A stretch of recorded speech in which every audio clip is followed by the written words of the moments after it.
Tell me, you just returned from a long excursion with Graham Hancock. If you want to bend that thing like that towards your face, it'll probably work a little. Yeah, there you go. Like this? Yeah, there you go. You just returned from a long excursion with Graham Hancock. You guys were on the road, and what was the nature of your trip?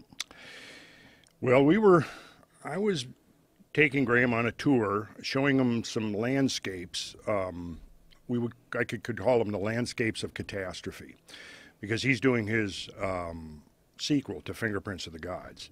And you know, when he came out with that book in 1995, he was theorizing that there had been this lost civilization in prehistoric times. And, you know, the critics, the gist of most of what the critics were attacking him on, and there were considerable attacks on him as a result of some of the things he put forward in that book, was that, well, if there was this, you know, great civilization that had existed in, you know, somewhere back in prehistory, where's the evidence of it? Where is the pottery? You know, where are the carvings? Where is the infrastructure that would have existed? And you know, I don't know if he really had an answer for that, other than the fact that, you know, there had been cataclysmic events that had intervened between then and now. But he wasn't really specific about what the nature of those catastrophes actually were.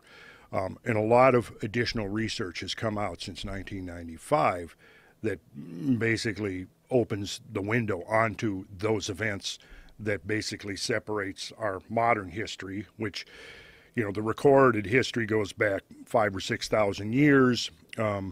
You know, when we look at the emergence of modern civilization, we would basically trace it back to 9,000 or 10,000 years ago, with the emergence of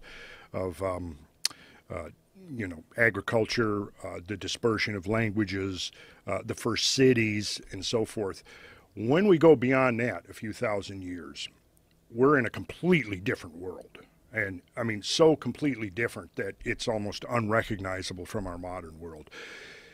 If we started recreating maps going backwards, like taking snapshots of the planet every millennium going back, what we would see is that going back to 7,000 or 8,000 years ago, the basic configuration of our planet would not change much.